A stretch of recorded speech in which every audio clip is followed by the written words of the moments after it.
Laskana police station ખાતે register થયેલ એક ગુના બાબતે ફરિયાદી રતિલાલ નાથાણી નાઓ પોલીસ સ્ટેશન આવીને જણાવેલ કે અમોએ આ કામના આરોપી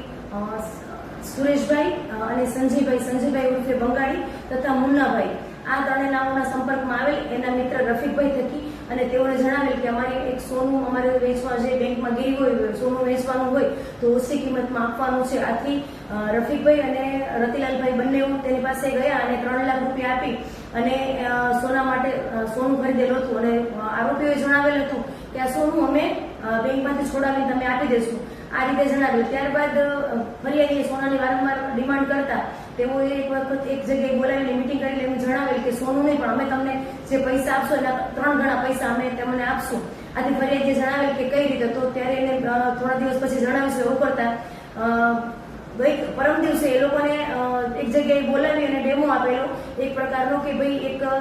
કરન્સી છે કોરા કાગળ છે, કોરા કાગળમાંથી તમે એક કરન્સી આપો જે અસલ કરન્સી એના ઉપરથી અમે 3 ગણી તમને નોટ બનાવી આપશું. આ રીતે ડેમો આપીને એને જણાવેલ કે જે તમારા પૈસા છે એના 3 ગણા પૈસા અમે તમને કરીને આપશું. આથી ફરિયાદી પોલીસ સ્ટેશન આવીને જણાવેલ કે આવું ગેરકાયદેસર કામ કરવા માંગતો નથી. આ રીતે આ લોકો એક ફેક કરન્સીનું કામ કરે છે, મારી સાથે છેતરપિંડી થઈ છે આવી રીતે ફરિયાદી આવીને જણાવતા પોલીસે ત્યાં રેડ દરમિયાન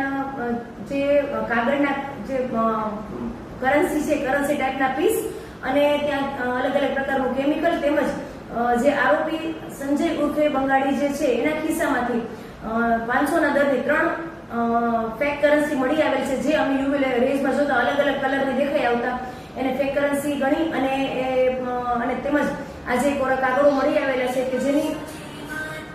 કે જે 500ની નોટના છાપવામાં આવે તો 1 કરોડ રૂપિયાની કરન્સી 500ની છપાય